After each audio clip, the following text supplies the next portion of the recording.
Usually my favorite part of the day, the week, is when we get to sit down away from crazy work life and life stuff and talk a little NBA basketball. We appreciate you guys joining us for this episode. Kind of going to be almost, I'm going to call this like an ADD episode because we're we're going to bounce around a lot, in my We're at opinion. that point of year. Really, we are. And, to warm it up, because we don't really like to start with our heavy hitter, we're going to talk about the Dame extension, the James Harden pay cut, if you want to, and obviously some summer league reaction. But it's not necessarily basketball, but there's basketball players involved. So I wanted to bring this up because I thought it was fun, and I want to get your opinion on it, Kevin. The American Century Championship Celebrity Golf Tournament going on right now this weekend. Obviously, a lot of golf talk in general is going on with the PGA and Live Golf, and we don't need to get into that because obviously this is a basketball podcast. So go find a Bob. We got plenty of controversial topics that we can talk about. We won't got to talk about the Live Tour. That's right. Go to the golf podcast for that. Go to the Chip and Putt podcast. Yeah, you can go talk about that, which maybe we'll start that one day. I don't know. But either way, the reason it's trending is obviously there's a lot of celebrities in general in it. Steph Curry, Seth Curry, Tony Romo, Charles Barkley, just to name a few. Barkley, though, the center of some jokes because last year he tied for 76th, which was his best performance in the tournament. He plays every year. A lot of these guys play every year. But Caesars Sportsbook, which, like, if you're betting on this, you are deep. Oh yeah, you're in the trenches if you're betting on celebrity sports golf or celebrity golf. Which, dude, like, if we could bet in this state of Florida, I'd probably be placing some bets. But either way, Caesars. Talk about controversial topics, right? Good Lord, they pushed the Seminole app got pushed back even further. There's no chance of it becoming legal anytime soon, dude. That was in. Again, so if you don't live in Florida, what happened a while ago, from my perspective, so Kevin, like, correct me if I'm really wrong here. At one point, the Seminole Sportsbook went live for like a month because they must have thought they were allowed to, but they weren't.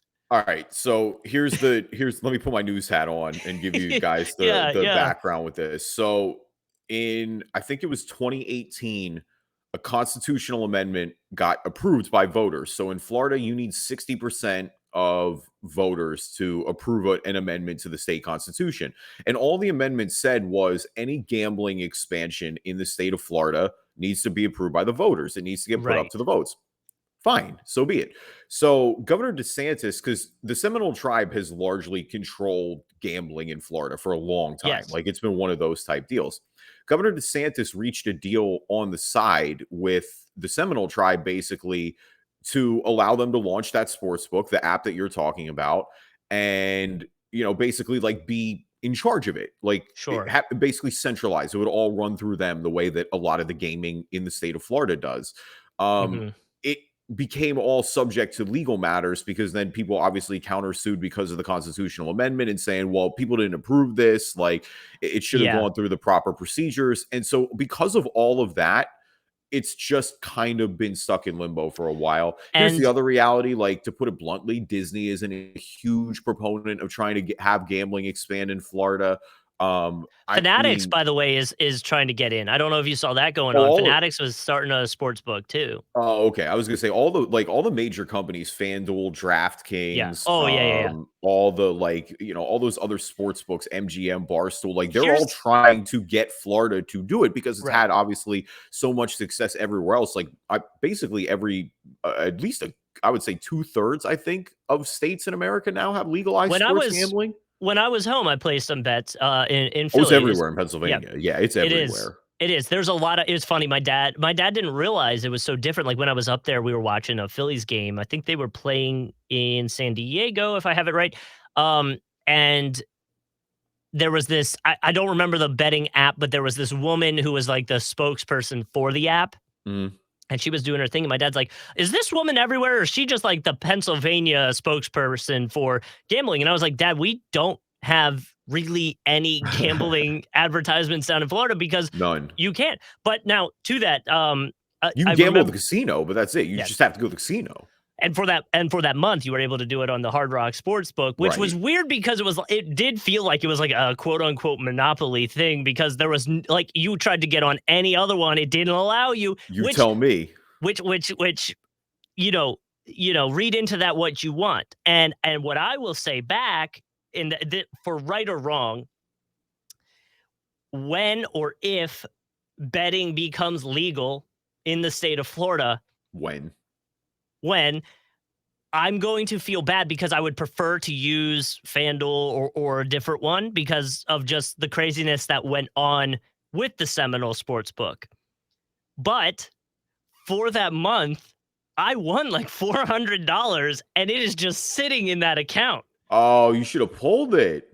I didn't pull it because I Oh, wasn't sure man. what was going to. So, like, on their end, it may work in their favor that they quote unquote were around for a month because they got I'm probably not the only one that had that happen. You know what I No, mean? definitely not. So like, I don't know. It's just kind of weird. And honestly, if it were, it's probably good that it's not live right now in the state of Florida because I'd be placing bets on Summer League and I'd be placing bets on the There's no American sports to bet Century. on right now besides baseball. Like, not even soccer's playing And right now. baseball, I got my buddy hitting me up. He's like, I'm going to put money on said player to hit a home run tonight. And I'm like, then the whole time, all I'm hoping for, like, I don't know. Then I can't focus on the game. Whereas, like, if I'm betting on football or basketball, I'm still like intrigued in the game. So If I put $10 on Bryce Harper to hit a home run, that's all I'm thinking about the whole baseball game. Is like, oh my God, he needs to hit a home run. everything you just said about ruining the experience is why I don't sports bet. Like, if I were to Mhm. sports bet, I would bet on sports that I don't care about. Yeah. But like, I would never bet on Sixers games, for example. Like, I don't want to I get had to the point my buddy where, or has if I do, made it's money line. You know what I right. mean? My buddy has made a decent amount of money making in the playoffs for the Sixers, making no, was it playoffs? It might have been before the playoffs, making player prop bets on Thibault. Because Oh, just bet his under every time. no, he bet the over because they'd have his points per game at like 6. And as Oh long yeah, as he that's what I'm scored saying. more. Right, he hits 2 shots. Right, he hits one of those 3-pointers that gets a random cut. And I was telling him, I was like, if he scores over it was like 10 points, if he scores over 10 points, the Sixers are like some crazy stat in like oh 4 yeah, they games don't left. lose. No, if Right. he scores over 10 points, they don't lose. Like, ever. Right.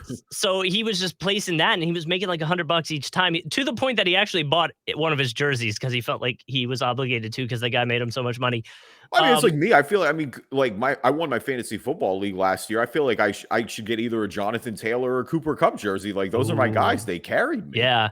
So back to the golf stuff, right? The Caesar Sportsbook, the reason this whole thing was going on, or the joke was going on with Curry joking about him making top 70, which is wild. We're talking about someone making top 70 in a golf tournament, but I get it. It's Charles Barkley.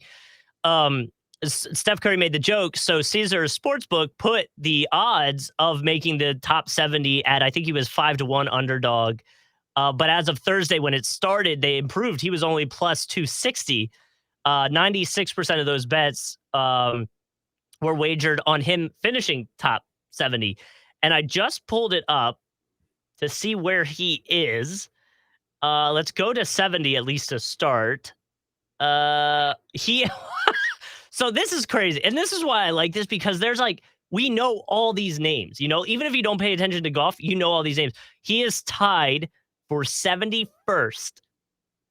Right above him is CC Sabathia. Okay. And David Carr plus Pat McAfee. Like, this is so wild. So, maybe, I don't know.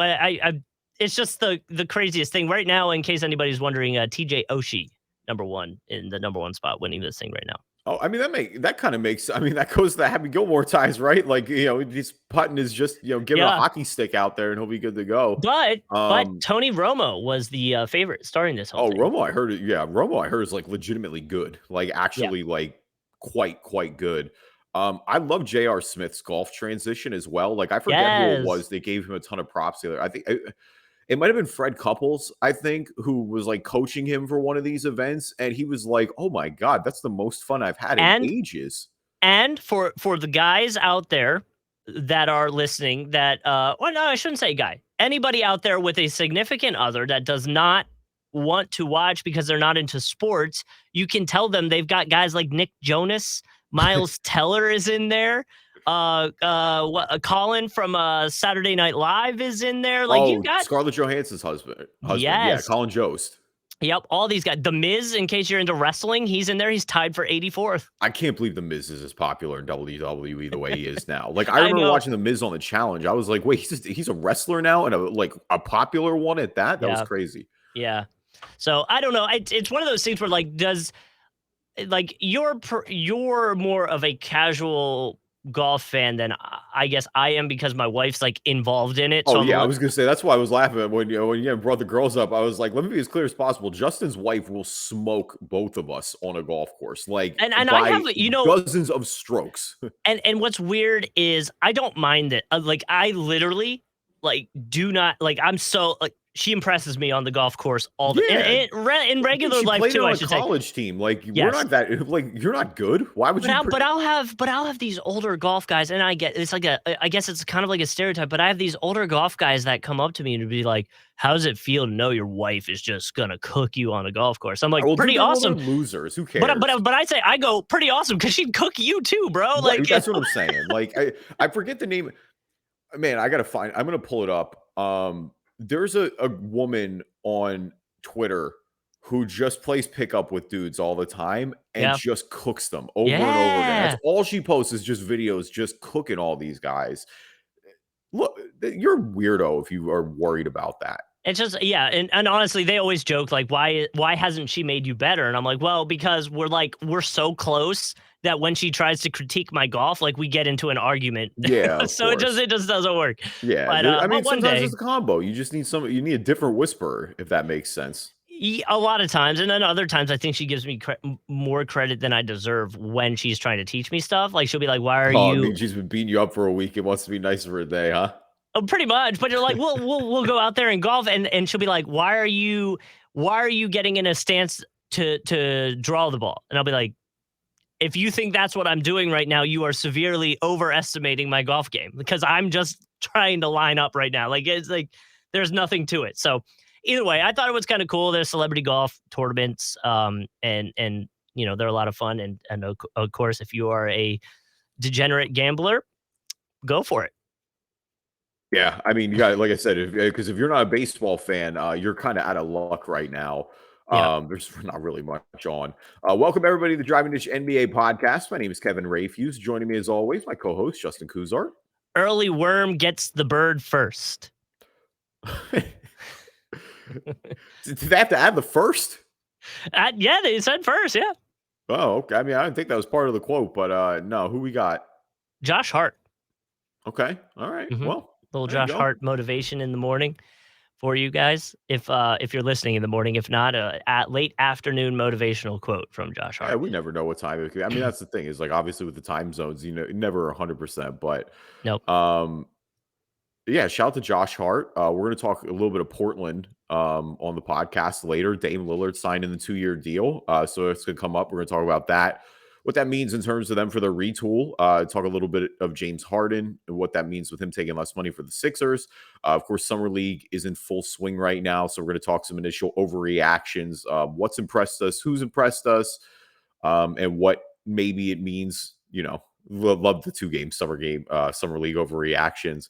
Of course, who's fallen as well. But leave us a review on iTunes, good or bad. We'll read them on the podcast. If you're not an Apple user, Google Play Store, Spreaker, Spotify, TuneIn, Stitcher, Amazon Music, anywhere you can find a podcast, you can find us. Yes, and we are on YouTube. YouTube getting a little bit of traction, Yeah, and we YouTube's love it. booming, baby. We love the conversation, so keep them going. We are at subscriber number 45. We are looking for 45 now. Yeah, so obviously you got the MJ return jersey, so that's a pretty good one. 44 was a good one. You got Jerry West. Yep. 42 had a couple different ones because you got like nobody necessarily super great, but a bunch of really solid players. Like Tony Allen wore 42, Elton Brand wore 42, Anthony Mason wore 42.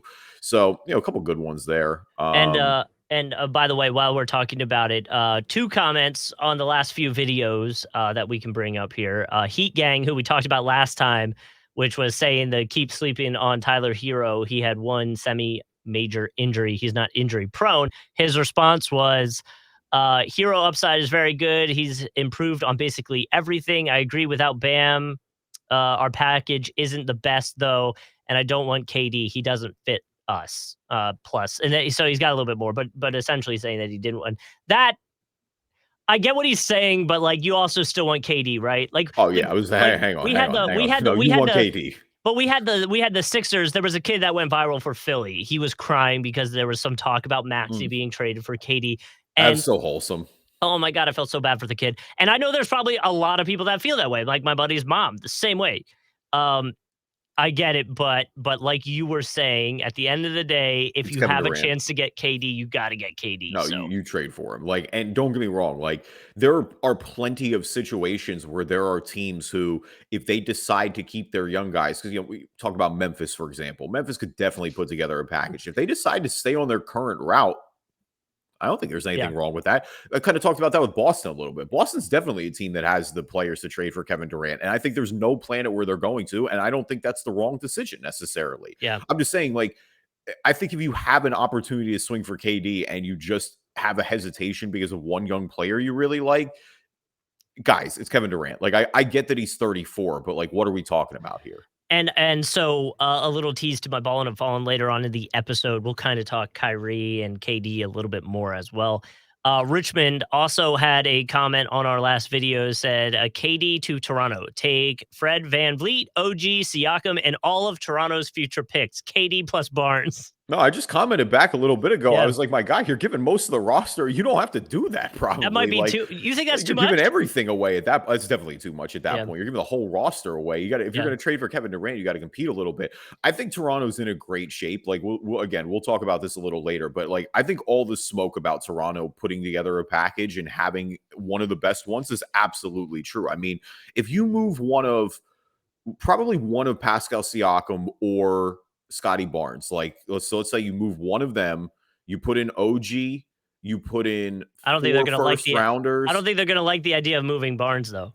Well, get over it. Like I get that Scotty Barnes is the rookie of the year, but like what are we talking about? Again, this is Kevin Durant. You're not gonna move Scotty Barnes because of Kevin Durant. I think Scotty Barnes But has plenty of upside, but like would what you planet rather? are you talking about? But would you rather move guys around them and make it so that KD and Barnes are kind of your focal point? Because at least from No, Richmond's Scotty comment, that Barnes kind is of. like 20 years old. KD's 34. No, I'm trying to keep Van Vliet, and I'm trying to like if you move Siakam instead of Scotty Barnes and keep Scotty Barnes, that's fine. I'm not saying there's anything wrong, but that's not my holdup in a deal. Like I'm Well, 150% moving Scotty Barnes if I can get Kevin and Durant on my team. if you're the Nets, from the Nets side of that, you'd probably prefer Barnes because of the age. Because at this point, it Yes. feels like you're probably going in the tank and refreshing. Well, So I you mean, want the so younger guys. Siakam, if you believe Ben Simmons is a big part of your core and you want to go that route too, I mean, Siakam is not old either. So that's the thing is it's like, I don't think there's a big, obviously, I would rather have Barnes from a long term perspective, but like Siakam is still really Well, young too. and we would have to at that point. I don't know. I don't think the guys did it, but we'd have to look into the whole thing. That's a lot of hold up with Ben and certain players. With the Oh, with the max rookie, extension. yeah, with the rookie Yeah. scale contract. That So wouldn't we'd be a have thing with Scotty Barnes. no, but we'd have to like. Did Siakam do it? I don't.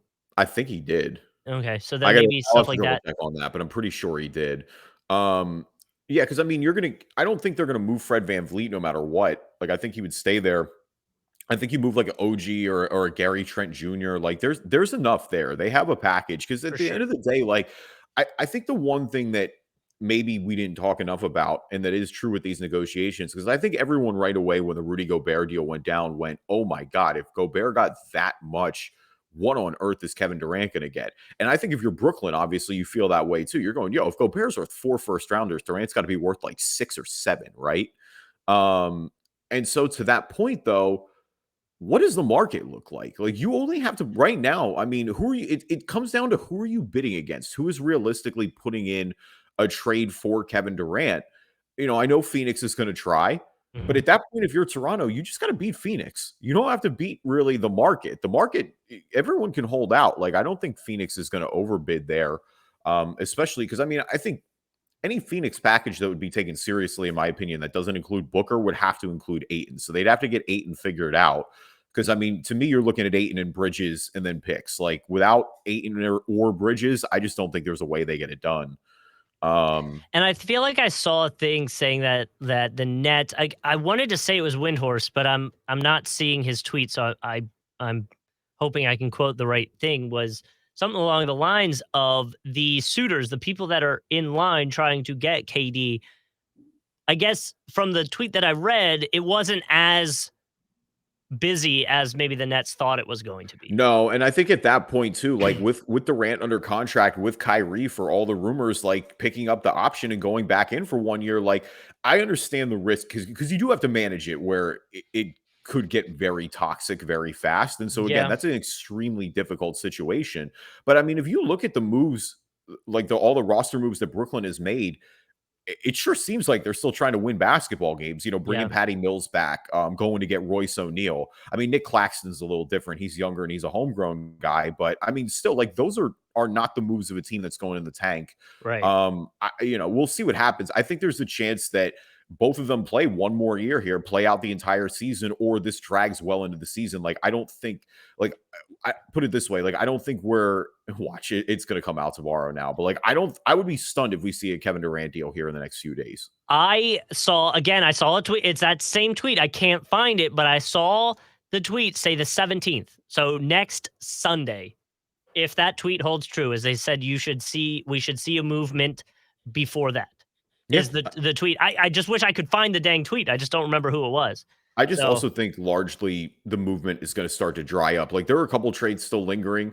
Again, we'll talk a little bit of Sixers. We'll talk some nice. Ayton a little bit later as well. But I mean, or DeAndre Ayton is still the other one. Like at the end of the day, if he gets moved ahead of time, like that radically changes things for Phoenix because their package is clearly different than depending on what they get back. But I think there are a couple destinations who, specifically Utah, for example, now post Gobert, I think could get Hmm. themselves in. Detroit is lingering. Indy apparently is weighing an offer sheet, which would mean Miles Turner's probably on the move. So there's still a couple of ones lingering of some I decent saw. size. I actually heard it on ESPN this morning when I was running the show. That's why I'm in the building. I heard them talking about how Miles Turner. I guess the Lakers were potentially interested in Turner um, over Kyrie, and LeBron just doesn't would prefer Kyrie over Turner. Essentially, is Which is from what the shocking. report Like, was. I understand that getting Kyrie and AD and LeBron is extremely tempting, but this feels like exactly what it was last year, no? Where it's like you could have got depth.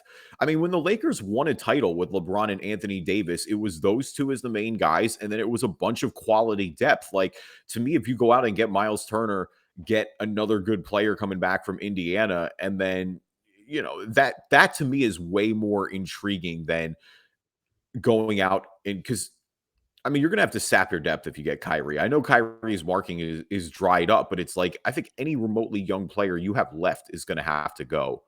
I know And first rounders depending we're well in the future now, and I do think some of them may go too, but and I would say too with that is, I mean, depending on how many games Kyrie can play and stuff like that, your depth's already taken a hit. That really is something that you have to take into consideration. If you're only going to get him for half the games, depending on how everything goes, like that's not gonna work, and we'll just be right back here again. Which again, like I said, teasing to my ball and fallen, we're going to talk a little bit about the Lakers and the Westbrook situation. yeah, check out that YouTube page as well. Seriously, it's lit, as you can Mhm. tell. And now a word of our sponsors. So, a few little NBA, well, I guess not little because it's a lot of money. A lot of money. NBA topics going on. First, let's start with the Portland Trailblazers. Dame Lillard signing a 2-year max contract. That news coming out just yesterday. Deal going to take Lillard's contract through the 26-27 season. The NBA's first over 6 mil contract. Um, so he's going to be making a decent amount of money in the year 2026 when he is 36. I always feel like if that is kind of like if you hear about a deal and then you go, dang, how old is he going to be when they make that? That's not necessarily a great sign of how contracts go sometimes. But Dame, I don't know. I At 36, getting paid 63 mil a year does seem a little rough. Um, but if you are the Portland Trailblazers, Dame's been loyal to you, so I don't see why you wouldn't be loyal to him. You know? Well, And this the extension comes on the news of that report out there that he wasn't even getting meetings with the Portland owner, and Yeah. so that was a little weird. And you're like, hey, what exactly is happening there? Especially But I when thought that it was seems something pretty. with I thought that was something to do with the potential sell of the team. Well, there were those rumors, and they kind of Yeah. got shut down too, Yeah. thankfully, which good. I mean, Portland, the Trailblazers need to be in Portland. I don't think they should be moving at all. Um, no, with Damian Lillard, I mean, look, this is the commitment of them retooling around him, right? And not trying to, shake the snow globe and really go all the way full in on rebuild. I mean, yeah, Dame's gonna be 37, but I will say, like, Dame has one of those games that look, he can shoot the basketball. Like, it's going to age pretty well. It's that Curry vein. It's that, to an extent, Klay Thompson vein as well. Like, if you can shoot the basketball, you're going to be able to prolong your career way more than, say, look at Russell Westbrook, the way he is And right now. Like, the big reason that he's lost his ability is because he can't really shoot and all his athleticism's gone. Like, you definitely have to worry about some of Dame's quickness being gone for sure, but like, he's a great passer and he can shoot the basketball. So you imagine it's not going to be a disaster class at 37, put it that way. well, and he has ice in his veins, so he ages slower than everybody else. you know? But to that, Dame, before that contract even kicks in, he's gonna make around 137 million the next 3 seasons before that extension begins. He did have a lot of talk at Summer League, talking about, the break that he essentially had last year. Um, Said the mental break was helpful along with the physical rest. So I really do believe next year we're gonna see a re-energized Damian Lillard and more, and I think we're gonna be impressed. Yeah, I mean, the roster's better too, largely. Like, I mean, you saw Anthony Simons break out Yep. pre or post CJ McCollum trade, as somebody that gave them a lot of good minutes last year, and now who they brought in. Um, you know, I would even argue pre CJ McCollum, we saw flashes, but they kind of conflicted with each other. yes, And then once he was traded, we really saw it, yeah, he had the breakout, but I mean, Yeah. we've seen them be active in free agency. You bring Gary Payton the second in, who obviously just played a lot of great minutes for Golden State. We see that he brings a winning brand of basketball over there. You bring in Jeremy Grant, gave up virtually nothing. That should instantly make them better. And I mean, you bring back a guy. I mean, Nurkic is, again, you want him to be Hmm. healthy, but those are the type of moves that signal that I'm trying to win basketball games now. We got to see how some of these draft picks play out, but. I mean, largely the roster itself is better. I think you would imagine them to be around the play in the bottom of the West. Like, if Dame is healthy and motivated, then yeah, I think he Yeah. can, be as good as anybody right around that top 10 mark. But this is not going to be a team that goes in the tank. Like, I don't expect them to be bad the way they were last year. I Let think me there's going to be a refreshed focus a little bit. Trying to gauge where you think they're going to be. Do you think they will be better than the Pelicans? Yes, just because I gotta see Zion play. It's as simple as that. Like, Okay. that Pelicans are so boomer bust this year, but just off safety, I'm going to say yes. Okay. Just curious because I feel like those two teams might be pretty close. If Oh, I do Zion is too. I what agree he with is, that. I think they're both gonna be right there towards like the like middle bottom, like the Well, play-in tournament type area potentially. yes, that's what and so I'm pulling up because I always, how we do this. Like, when you want to add somebody into the You gotta playoff take mix, who someone are you out. going to subtract? Yeah. And so, Phoenix is going to be right back. Yep. Memphis will be back. Golden State, obviously, the defending champions. Dallas loses Brunson, but like, they still have Luca. And Wood should, I mean, And you Wood. would Yeah, you're think right. really does change things for you. So obviously Utah drops. I know they still have Donovan Mitchell, but Utah would be a prime Mm. dropper But candidate. I would also argue the Clippers should probably make the biggest leap. Oh, yeah, the Clippers in Denver. I mean, Denver too. If Yeah. Jamal Murray should be Yeah. completely healthy, and if you get Michael Porter Jr. back in terms of all the depth, and you've got Jokic playing that well, like, Denver and the Clippers are two that are definitely going to jump. I mean, the Pelicans were an 8 post play-in game last year, with obviously getting into that spot. So I think they're going to be right in that mix there. Minnesota is going to be better with Gobert. Yep. San Antonio drops too. So, like, those are the two. I mean, San Antonio and Utah are the two that you would think drop out of the top 10. I think Portland definitely jumps in. Depending if the Lakers, if they're not a total dumpster fire, Yeah. probably jump back into the top 10. We'll see what Sacramento can do as well. But I mean, OKC and Houston just aren't there yet. But I think I would be willing to bet that they're closer to the maybe closer to the 30 win range, I think they're possibly. I think there are 5 teams who are definitively better than Portland right now. 100% that I would take, and that's Golden State, Memphis, Phoenix, Denver, and the Clippers. Warriors? I'm also no. So yeah, Golden State. Okay, sorry. Oh, Yeah, yeah, yeah. no, they were first. Oh, yeah, Golden State's definitely better. I Just would making say, sure. like, I would still probably take Dallas ahead of them. I would take Minnesota with Gobert ahead of them most of the time. Okay. And then at that point, yeah, you're right. It's like where are the Pelicans at? I agree. The Pelicans and them are actually a pretty good comparison. I think they're kind of at the same level. And that's why I think did you say Clippers, by the way? Yeah. Oh, yeah. Okay. No, the Clippers Just will be making better. sure. I think the Clippers on paper are probably the best team in the NBA next season. Now, on paper, like I haven't seen Kawhi Okay. Leonard play in a year. I saw Paul George miss significant amounts of time, but the roster's really deep and they're extremely well coached, which like if the Clippers are going to do it, it feels like It's this year. this It roster is it the year. it I mean, weirdly Golden State though has its depth too, though. Like Golden State's going to be able to run. I mean, I know they lost Porter and I know they lost Peyton, and both of those are bigger. Like we saw them play major minutes last year, but I still love Golden State bringing in DiVincenzo. Like I think that's a great signing for them. You bring back Looney. Like ideally too, you get more improved Kuminga minutes as he develops, and you get Wiseman back. Like Mhm. Golden State's gonna be right there too. I think I just feel weird with the Clippers. Like I am high on the Clippers, but I just feel like there is a weird amount of if John Wall is pretty good on that team, like as a shadow of that team right now. And I don't know why I feel that way.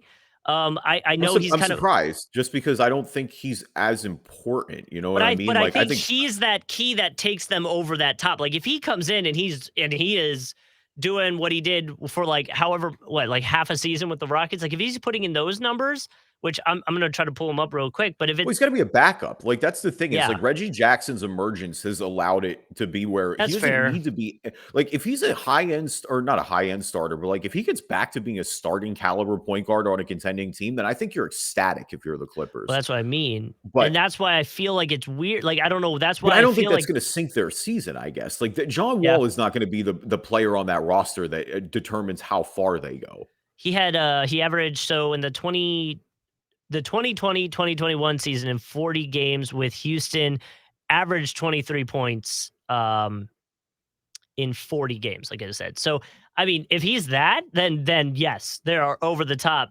This is going to be a legit huge run for them. But I don't know. I guess because I don't know what to expect from John Wall is why I'm there, you know? And I get it. Well, He's yeah, a of course. I backup, mean, he just but hasn't I don't played a know. lot recently. Like, he didn't play at all last year, obviously. Like, even with Houston, that was a 40-game sample size, give or Yeah. take. Yeah. So yeah, no, we haven't seen him in a while. So I think, yes, in terms of the uncertainty factor, then I think, yes, I can understand the intrigue around him a little bit more.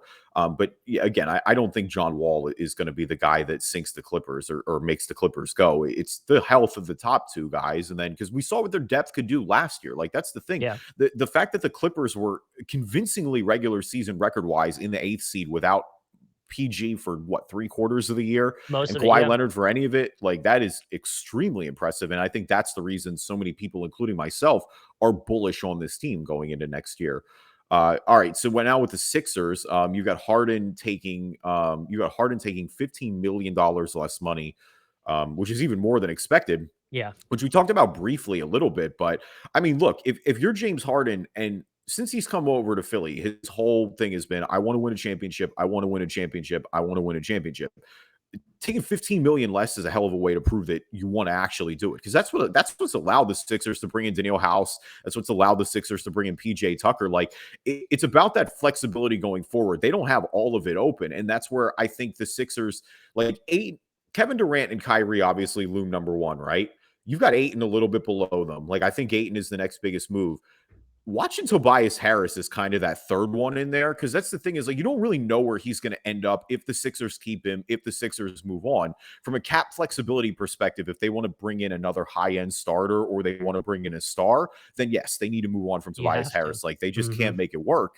But if nothing else, Harden opened up a lot of flex. Like this is a 1+1 deal. So he also keeps his money earning potential open, but he has the opportunity to even take less money next year if he chooses to go that route. Like that's how you build the roster. Look, James Harden, he has a lot to prove on the basketball court, but for all the like all that selfish narrative, all the James Harden doesn't care about winning. He just wants to make his money and go party. Like, you got to give James a lot of credit here. Like, that $15 million is not an insignificant amount of money. And he straight up took that less money to help this team win. That is massive, absolutely massive for the Sixers' Yeah. flexibility, not just this year, but going forward into next year as well. And it will make them a better basketball team, regardless of how Tobias plays out. I think right now you already got to feel like the bench is better. And now with PJ Tucker in that starting lineup, like, I still don't think they're the favorites to win the East, but I think they addressed some of their flaws from last year. Yeah, it's one of those things where when we were talking about this before Harden, before this announcement, we were kind of like, do we trust Harden to take the less money, which is what the Sixers offseason kind of was hoping for. And I was like, I don't, because what has he done in the past to prove us that he is a team first, win first mentality like that? Like, why wouldn't he just take his money and chill? Now, let me be as clear as possible. Michael Rubin, Sixers billionaire Fanatics owner, who now does not own 10% of the team anymore because, he basically, they're going into licensing deals with individual players. So obviously that's a massive conflict of interest. So he had to sell a Yeah, share. Huge Sixers fan. Rubin, kick him that 15 mil on the side, bud. You're a billionaire. Like, throw him a James, little James cash. just jumped on a grenade for the team. Like, get some licensing deal in there. Get something. Yeah, exactly. But You're a Sixers fan. Help the boys he out. did, he did have. So I saw some commercial with him the other day, and I was kind of like, okay, Harden, get your money. but either way, he did say the sole focus is on a championship run, and I mean, he put the money where his mouth, or money where his mouth where his money is. Yeah, either way, he took less money, and that was huge. And the Sixers offseason really hinged on him doing that. Now, the debate does come to Tobias, and I have friends that are like, I don't think we necessarily need to move away from him. I liked what I saw in the playoffs. And I'm like, sure, but don't forget the whole season, we were not the biggest fans of his work. He So, was so he was great down the stretch, and he yes, was phenomenal against Toronto. Like, he right. really, really had an excellent playoff series in the first round against Toronto. If the Sixers keep Tobias Harris, then so be it. I really don't like Tobias Harris is overpaid, but he's not bad. Right. Um, I think in terms of flexibility and even fit wise a little bit, like, I'm glad that Tobias Harris, because my concern is that he wasn't just taking open threes and stepping into the flow of the offense. Like, it feels like he did like sacrifice a lot of his comfort and a lot of wanting the ball in his hands down the stretch, which is huge. Like, if Tobias Harris is doing that, then I think there's no real downside to the Sixers bringing him back. Like, he's always going to be overpaid, but at the end Mhm. of the day, that contract only gets more movable as the season goes on. And he's not a bad player. There are reasons to be happy that he's on the roster, like, especially with everybody else that they brought in. I would like to see it happen just from a flexibility purpose. I think you can get, I don't think you're going to get some insane like home run package that changes the roster, but I think you could get another role player who fits in really well, like a starting caliber guy, and then just have the flexibility to remake the roster at the trade deadline, maybe do something a little different there. But, like I said, regardless, like the bigger concern to me was the depth, and the depth to me is way better. Like, keep giving Paul Reed Well, minutes.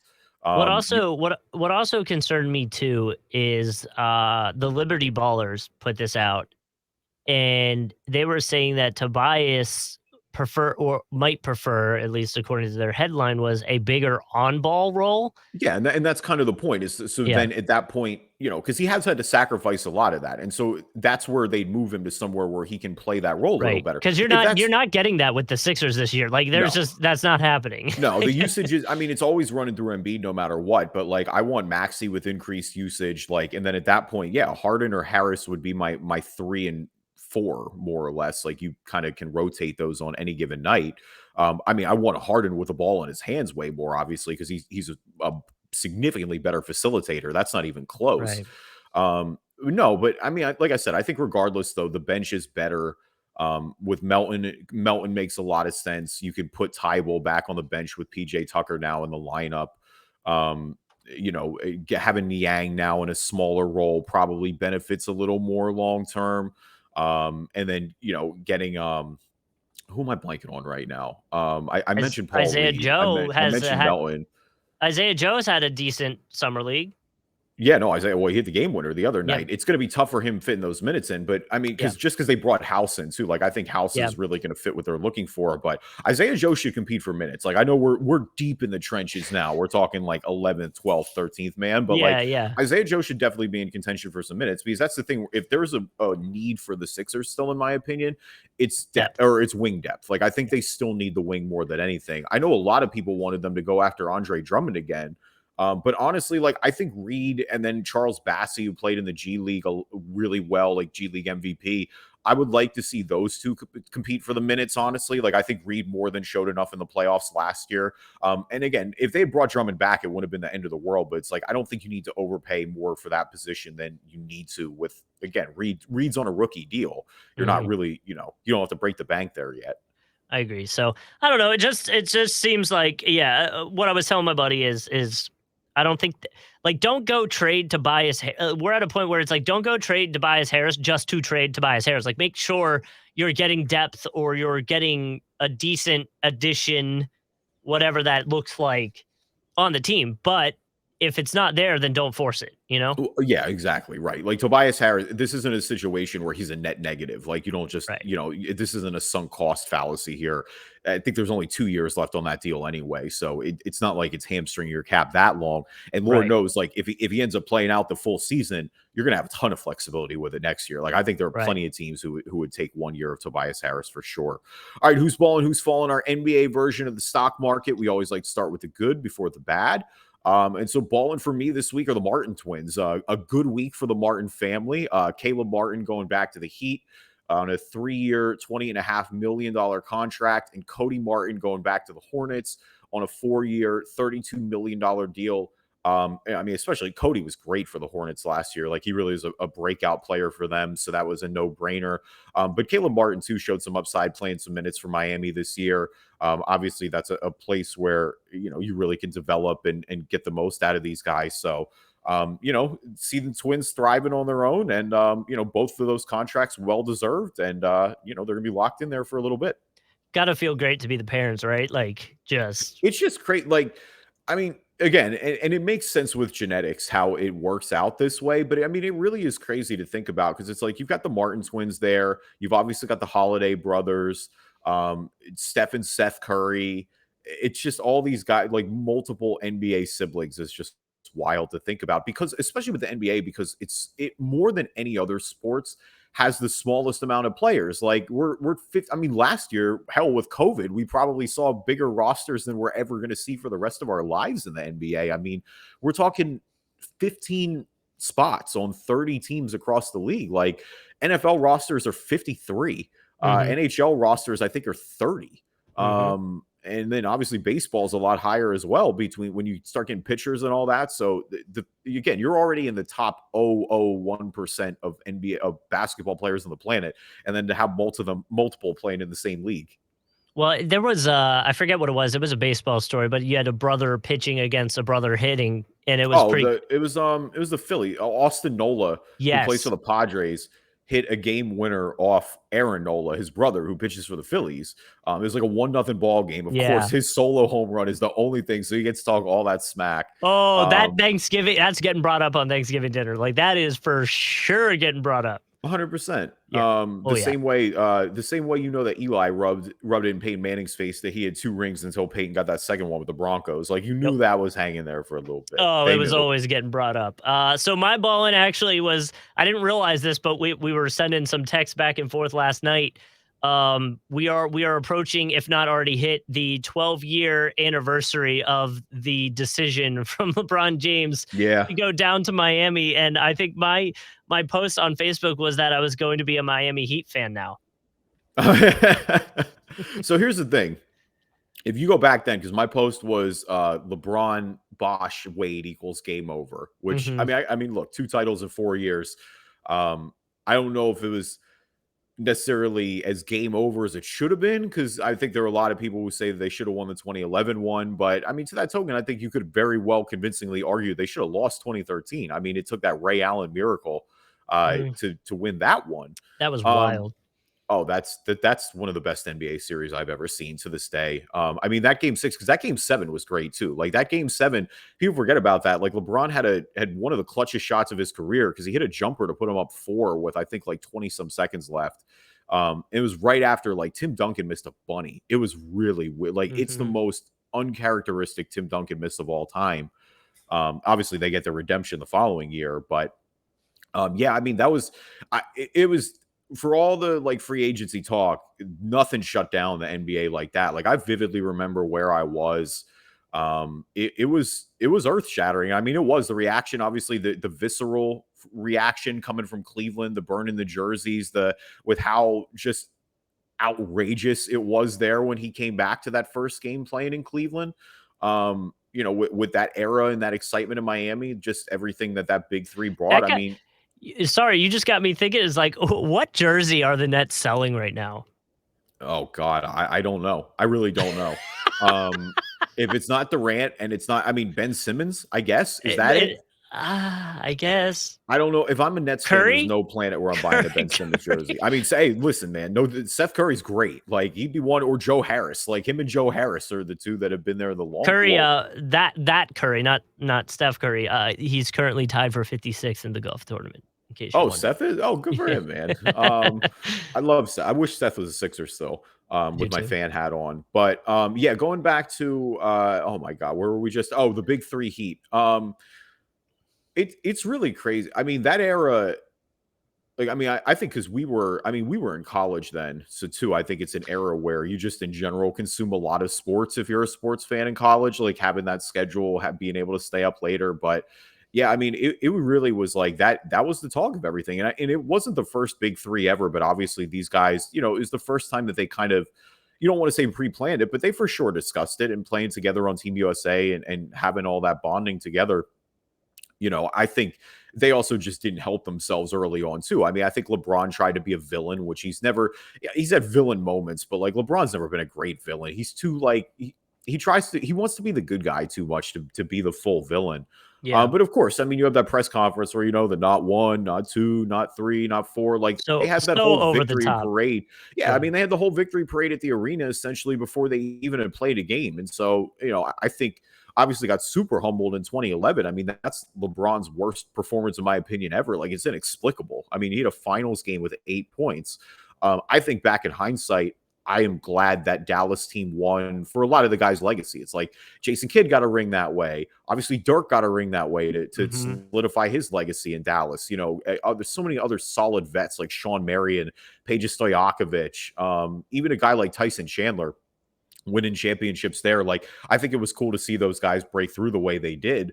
For that Heat run, of course, you're never going to call it a failure. Like, they won 2 titles. What else is there to say? Like, LeBron's first. I think LeBron often he kind of treats that like his college experience, and I think that was like he needed to learn how to go win almost, and that was a great place to do it. Obviously, they had a ton of success together for Dwayne Wade. That's rings 2 and 3 for him. Hmm. And I don't think there's any planet where LeBron wins that ring in 2016, having not had that Miami experience. Yeah, I think he would have eventually gotten a ring with Cleveland if he hadn't left. Like, I don't know. I still think he would have gotten it. It just would have obviously looked a lot different. It's also just easier to recruit free agency guys to Right. Miami. Like, that's just the Right. reality. Like, and then Miami also had the foundation. Like, Wade being a homegrown guy was already brought in, and Chris Bosh had committed. Like, that's the thing, is Bosh committed to Yeah. playing with Wade right away, and they said, "Yo, hopefully we get LeBron." There's that picture of Yeah. them with the empty seat, and it worked out. I mean, I've always been like, you guys know I'm a Sixers fan. Justin's a huge Sixers fan. For me, in that time, like, I was a vocal LeBron guy. I was rooting for him hard on Cleveland. I was rooting for him on Miami. Like, that transcended any fan base. I think I mean, I would have rooted for the Sixers over any LeBron team. Like, don't get it twisted, but like, look at the reality of where that franchise was. Like, the Sixers were a perpetual 8 seed at that time. Iverson was starting to fade away. He got traded to Denver. Like, you love those guys on the team. For me, I'll always have a soft spot for that core. The Drew Holidays, the Andre Iguodala's, the Evan Turners, the Thad Youngs. They put in a lot of great minutes for us, and they won basketball games. Like, they were Hmm. never ever a disaster class. But it was just, you knew there was a hard ceiling. And I don't know. I really liked LeBron living up to the hype, and just, I loved his style of play early on. And I mean, so I think that in that moment, it did feel like, because you either had one choice. You either were rooting for the Heat and you wanted them to succeed, or you were rooting against them with all your full force of passion. And there were a lot of people like that. That was my angle. I was more like that, man. When they were going up against the Pacers and Lance Stevenson's, blowing in his ear, and I was like, "Yo, I am so here for this!" Yeah, like, let's go. Those great matchups with Indy, those great matchups with Boston towards the end of the KG and Paul Pierce and Ray Allen run. Didn't they have matchup? Maybe it was before, but did they have matchups with the Hawks when it was Millsap and Horford? Oh yeah, they played. They knocked out. They might have been in Cleveland then. Actually, I think that was in Cleveland. I think LeBron in 2015 knocked them out. That's what I couldn't remember. So he had gone. Yeah, it was in Miami. That was they had the best record in the league that year. I think the Hawks. Yeah, they did. They had the month where it was the 5 co-players of the month. It was Al Horford. It was Paul Millsap, Kyle Korver. Yeah. Who was it? Torian Prince. Was it Torian Prince? Or no, was it? What year was it was DeMarre Carroll, dude. It was DeMarre Carroll. Oh my God. Who's the 5th one that we're blanking on right now? I'm trying to think. Was Schroeder there at that time? No.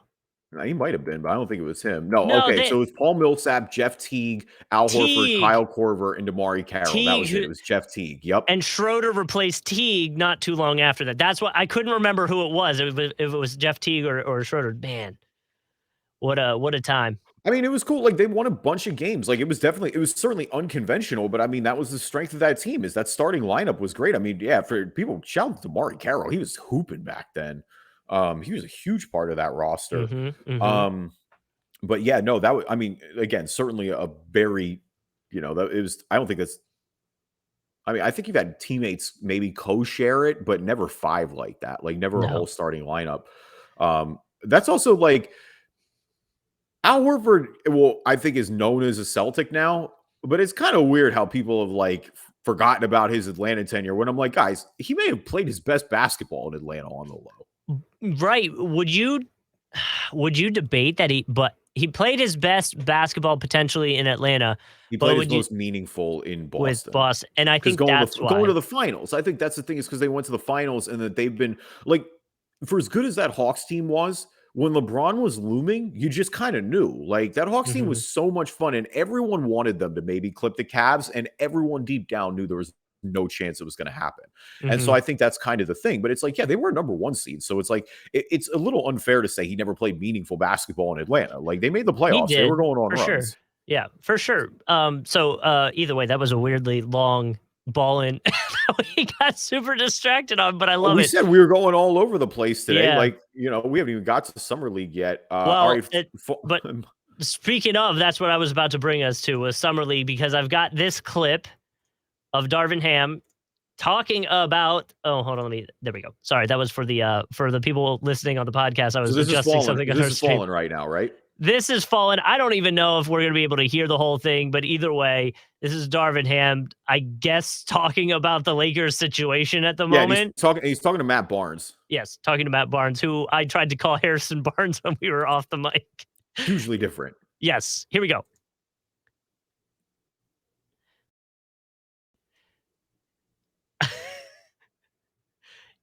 They definitely, I don't think they knew that they were being, there's the whole Summer League, in case you were wondering. That's the Salt Lake City one, yeah. So yeah. I was looking at Isaiah Joe's numbers. But either way, I don't think they knew they were being filmed in that aspect, but pretty much saying that someone needs to slap somebody. And that is why this whole Lakers situation is my falling. The Laker fans were chanting, "We want Kyrie" at Summer League. Westbrook was in attendance. There were tweets talking about how LeBron and Russ were sitting on complete opposite sides of the gym at Summer League. Windhorse put out that Ham was talking about Russ, saying Russ in his exit interview was borderline delusional, took no personal accountability for the season, and blamed Vogel, and then partially blamed LeBron and AD for not changing their games. So it feels like this is going to get a little toxic. Yeah, they definitely need a because here's the thing, like their Lakers are just stuck again for the zillionth time. Like I don't for as close as I feel like, and maybe that's part of the delusion here is where I think Lakers fans think that they're close to a Kyrie Irving deal when I don't think they're close to a Kyrie Irving deal at all. Like I Yeah. think we're just sitting here and it's that almost that denial that they're going to run back the same roster next year and that they're not really that they've made minimal changes. Like you had a couple of depth signings, but that's really about it. I mean, like obviously, I'm not surprised that Russ blamed Frank Vogel. I mean, they had a pretty contentious relationship. Like Yeah. obviously, Russ was relegated to the bench and things like that. But I mean, that's been part of the problem, right? Is that Russ hasn't adjusted his game and hasn't taken any accountability. Like I think there are ways where Russell Westbrook can still genuinely help the Lakers next year and make them better. I also think Anthony Davis needs to be a lot better next year. Like we've said that a lot of the times. Like Russ should not be the guy blaming Anthony Davis, but Anthony Davis does need to be better next year for sure. To who else? I feel like recently there was a star that kind of had to take like a quote unquote backseat role and fought it. The name is not coming to me right now. Well, I mean, Melo did originally. Mello. Like, Yeah, it actually was Mello who I was thinking of no, now. Melo in OKC. I mean, it was kind of because I mean, there was that press conference where they're like, "Oh, you ready to come off the bench?" And he's like, "Me?" No. And then Yeah. he went. I think he went to Houston after that.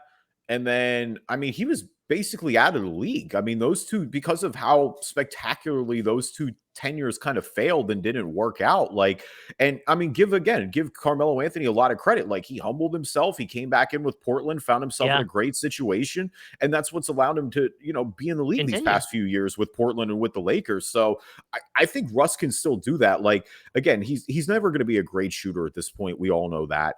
And his athleticism is fading, but he still can get out in transition and he's still a smart passer. Like if he cuts down on the turnovers and just kind of plays more of the pure point, there are reasons to think that it doesn't need to be a disaster class the way it was last year. Like it can be manageable, but again, to me, the onus is on Russ at this point. Like I need to see Russ adjust his game as well because it Yeah. just feels like he hasn't. Like every stop he's been in post OKC, it's always like you just know with Russ at this point, there's a ceiling. Like you can win basketball games playing his brand of basketball, but this isn't MVP Russell Westbrook anymore. And it's a hard realization. Like, not every guy ages well. Like, that's kind of going back to the point of Dame Lillard, why I'm not worried about his contract at 37 years old, because he has a skill set that allows his game to age well. Where with Russ, like when the athleticism goes, we're kind of seeing what we are now, and where those boneheaded turnovers look a lot worse.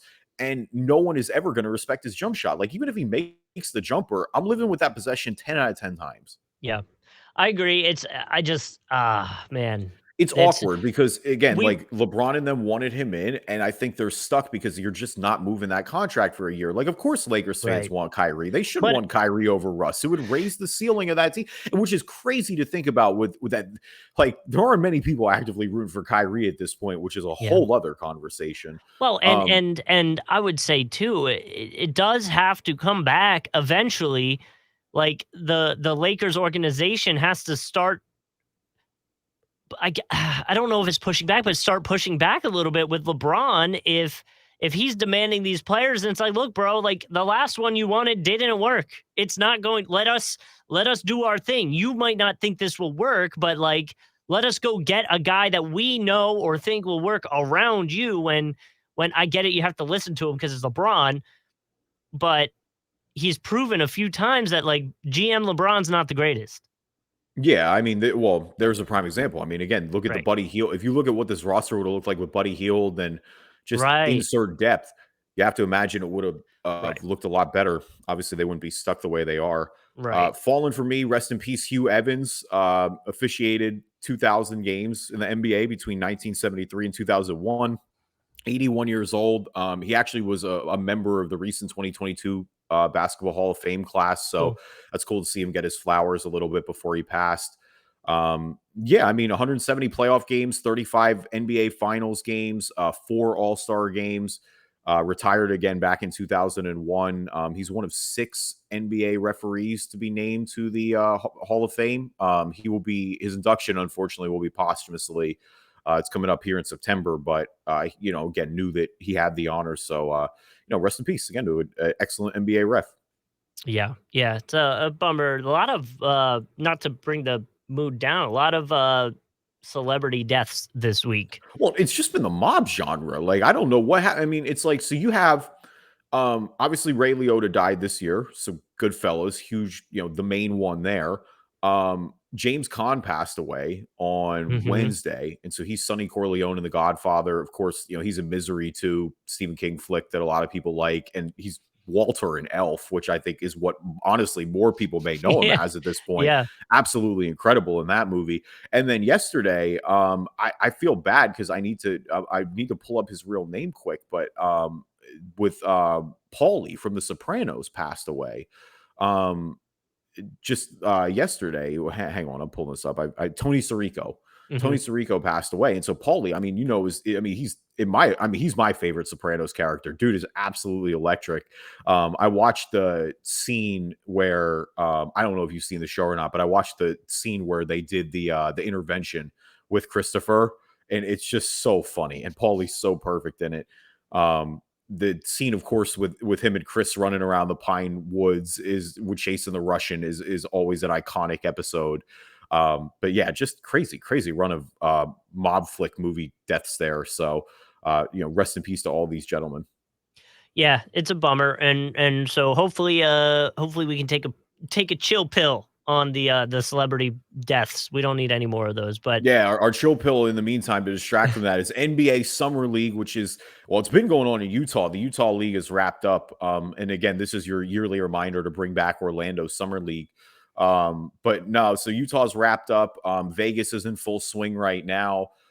So again, only a couple of games so far for most of these guys. But we have gotten to see most of the high draft picks at this point in action, which has been fun. and Um, Orlando has already lost the draft. well, so I think so. Obviously, living in Orlando, it was funny because the first big standout was the Chet Holmgren game, right? Oh Like Chet man. Holmgren goes out 6 blocks, 17 points, just pulling up from three over Taco Fall, all And sorts then of post moves. and then Like, the next game drops 23, 7 rebounds. Like he had two really good games. right. So I think right off the rip, you're like, just knowing, because the general vibe around Magic fans is that they're always one pick away. They always just Yep. miss their guy by one pick. And you're like, oh boy, here we go. Chet Holmgren looks great right off Yep. the rip. And I'm just thinking, man, poor Paulo Banchero. He's going to have so much pressure on him and he doesn't even know it, which is ridiculous for that it's a summer league game. Right, But right. it's just like, I'm starting to see the mini meltdown already in progression. So thank God for everyone here in Orlando's sake that they could chill out a little bit when Paulo Banchero looked absolutely excellent in his first game. 17 points. Really, I mean, the passing is what kind of impressed me the most. I mean, he was billed as a good passer, but he really was facilitating. I think he finished with 8 assists. And again, not to sound like a jerk, but 8 assists when you're passing to summer league teammates, it I really know. looks even more Well, impressive. and so I reposted the Holmgren stuff, and I was like, I don't want to get overly hyped over a summer league game. No, you can a little bit though. Right, right, but it's still like at the end of the day, it's not the NBA talent. So like we want, it'll be a little bit different once it's the real deal. I also would say like in general for OKC, they should be ecstatic with that with Holmgren's play, with Josh Giddey's play. Giddey was awesome. I think he had a triple double if I'm not mistaken. Giddy's in the too good for summer league category already, and I know that we've been talking about the second year players playing in summer league, but it is kind of that weird balance where it's like, Josh Giddey is way too good for summer league already. Right. He had that dunk. He got a tech because I don't remember who he dunked on, but he dunked on Oh somebody. yeah, And it's like, yo, that tech was so worth it. Like, dude, like, oh my gosh, I would have done the same thing if I even posterized somebody like remotely like that. So I totally understood it. Yes, Richard Jefferson did have a bit of a rant. Let me see if I can pull it up real quick. He had a situation where he was kind of, oh, here I have it. Let me hold on. I gotta share my screen. I don't, yep, here we go. Um, this is, I guess, what he said about the whole situation.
Do you agree?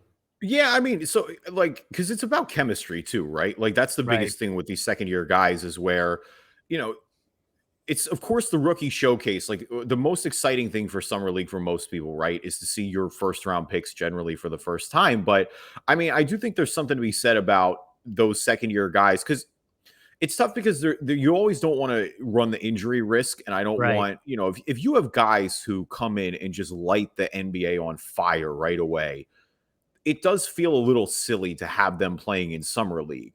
But I want that to come from the organization, I guess. I don't want that to be coming from the player. Like, I don't want there Right. to be a player who's like, yo, I'm too good for summer league already. It's like, hang on, yo, you're in your second year. Like, it's not about, we know what you can do, We but it's need to see about you do it with getting to everyone play. else. Well, and it's about getting to play with your new teammates. Yeah. So, say for example, like with Detroit, Killian Hayes is one of these guys who you can maybe, do debate playing him in summer league because he's not, but where with Cade Cunningham, I don't think you probably do at this point. But it's like, you get him out there with Jaden Ivey and you start to, build some chemistry there a little bit. It's the question, with Orlando is it's like, do you play a Franz Wagner in summer league? Or because of how well he already translated, you just let them chill out and go to Bancaro instead. These are the big questions. And so I get both sides of it. I think it's a bad look if guys are saying they're too good for summer league. And so to that point, I get what RJ is saying. Because you Right. want to see them, gel with their younger teammates. But at the same time, you want a team to see, hey, you're good enough. We kind of have an idea of what you're going to do. Let's Yeah. not risk that injury. Well, and you're a lot around. The thing with summer league too is you're trying to find these fringe guys, right? Like you want to find the diamonds in the rough, the guys who maybe just haven't been in the right situation, the undrafted picks. Like those are the guys that really build out your roster and fill it, and kind Hmm. of make your championship. Those are the guys that you win around the edges with. Put it that way. Um, Real quick, because we're running really long right now. We're already at over an hour. Because it's only been a few games. I don't have any major takeaways. But Jaden Ivey looks great. Yep. He's definitely lived up to the hype so far. I'm excited to see him play in Detroit a little more. But Keegan Murray for Sacramento, I think, has looked really good as well. I guess that's kind of my point. I mean, I know Jabari Smith was a little bit slower in the matchup with Bancaro. I know they were like, oh, Bancaro got him in game one, but the top five of this draft looks really good so far. Like all these guys have kind of shown out early on. I would also like to submit summer league for a fallen maybe down the line. Uh-huh. Their scheduling. They have a game. Where was it? There was a game. I think it was last week on the 7th. Yeah, here it is. Portland versus Detroit. That game was at midnight Oh for yeah. us. It's Uh-huh. like, Yep. Oh bro, yeah. 9 p.m. West come Coast. on. What? You don't want a little Vegas after dark? Dude, I'm trying to go to bed. It's a Thursday. Like, I can't be staying up for Portland, Detroit at midnight. It's crazy. I mean, thank God it's at night. Because you imagine if it tipped at 11 there, it's like, yo, you finish watching Portland to Detroit and you just go out in Vegas and it's just like Oh, peak degeneracy at 2:30 in the that's how morning. it was when remember when we went, we left and it was like, it was really late and it was like 110 out still. Oh no, that was the worst part. It was crazy. Like you and I remember getting out of that Uber in the UNLV parking lot, walking to the arena, and just melting, like Yeah. absolutely melting on the way in. Like need shower type Yep. potential, like that type Because of there heat. was 'Cause a it was like line to get 100. in. It Yeah, was I a mean it's line to get in. 113, 114 And degrees I out, like remember that type of saying, level. I remember we were in there for like 6 or 7 hours Yeah. Oh doing yeah. interviews, talking with Keith, like we were chilling. And I remember saying to myself, or I might have said it out loud, being like, well, at least when we leave, it'll be a little colder. And we walked out, it's pitch black.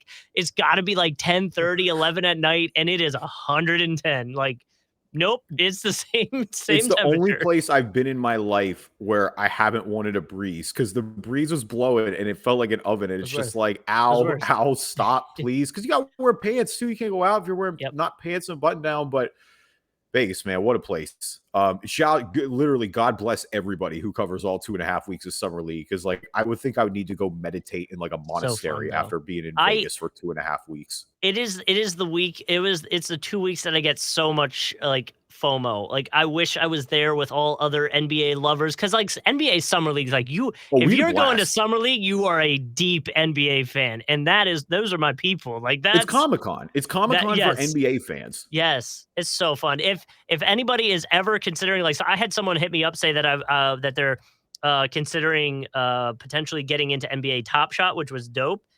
Justin Rodriguez hit me up and said that he was thinking that. So shout out to him.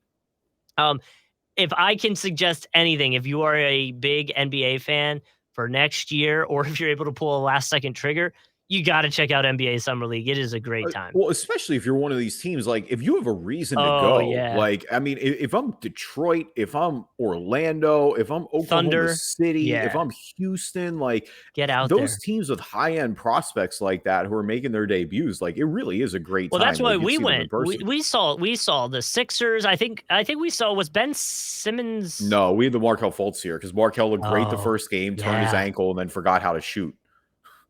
good times. Yeah, great times. But it is a serious NBA who's who moment. Like Floyd Mayweather was there, all the NBA players are there. Like it really just No, they NBA made show an up. event out of it. Yeah, It is. they've It's made fun. a full big event out And of it. I bet it's 15 times bigger and better than when we went, because when we went, they still had Orlando Summer League. So like it was growing. And No, we did now back to back. Yeah, we did Orlando and then we did Vegas. And that was, yeah, that was 5 years ago now. gotta be. 2017 we So went. it's got to be a bigger event now. It's got to be even bigger and better and more crazy. And I'm sure they have like inner game entertainment now. Like, like Yeah, you and I will go back at some point. We just need to start working on the excuses already for why we just go to Vegas. If anyone wants to help us allegedly stage a just fake need kidnapping where we end up in Vegas listen, at Summer League, by all means, our services, like just, that's why I'll take a little trunk ride for a little bit. Just give me the airport. all I got to do is line it up with a Jonas Brothers Vegas residency and I'm set.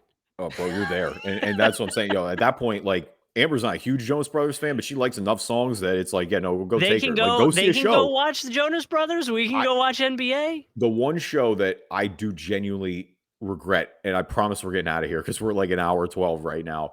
But the one Vegas show that I genuinely am really upset that I didn't get to go to that has been going on the past couple of years is Silk Sonic. I would have loved to have gone and seen Bruno Mars and Anderson .Paak do that album and all their hits together. Like there is no way that performance is not good.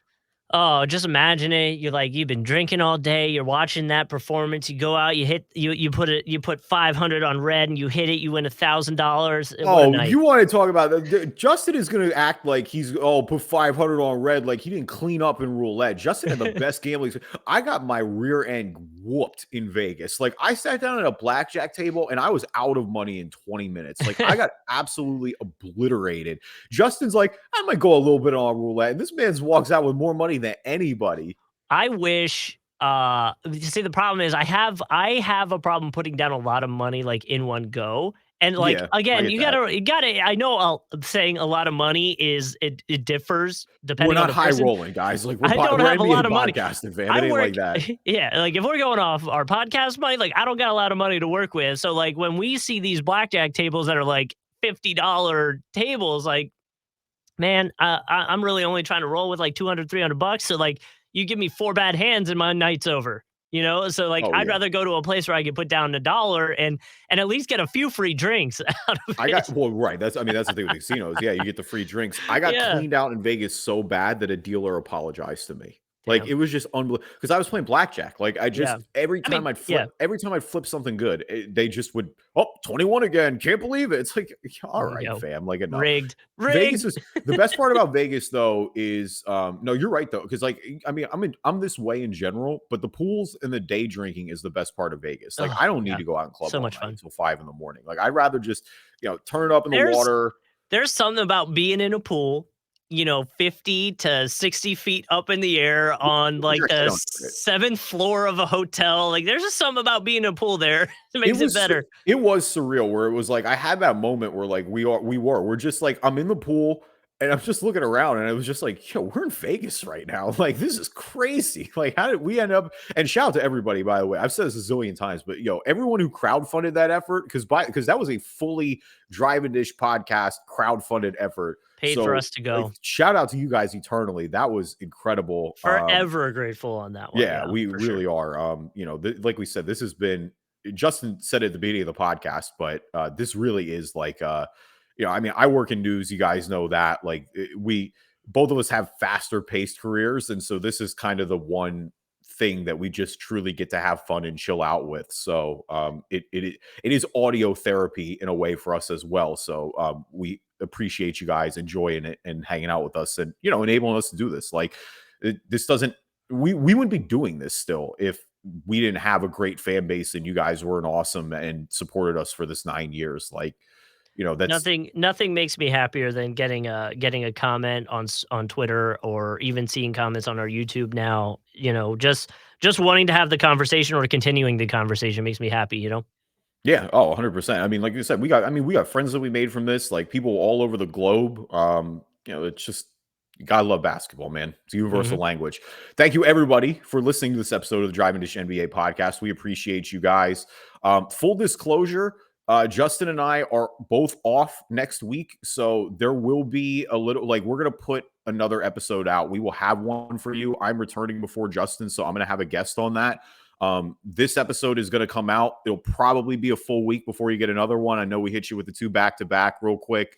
Hopefully this supersized one makes up for it a little bit. But we will be back. Just, give it a little bit of a vacation week. So when it's closer to 7 days before your feed updates, don't worry. We didn't forget about you. We're still rocking. Yeah, you'll see. I got this, dude. I got this Hawaiian shirt on order. I'm so ready. I'm It's ready. a let me see if I can find it real quick. Amazon, dude. Oh no, yes, dude. Look at this shirt. Okay. Bananas, All right. bananas. Oh, dude, cannot wait. I'm so pumped. But either way, if you want to see a video version of the podcast, all that stuff, like we said, and I've been plugging this whole episode, we do have a YouTube page, so you can follow the video version. And obviously, like we said, we love when you guys give us comments and have conversations with us. So hit us up on social media or on YouTube, and we'd love to continue the conversation, even if you disagree with us.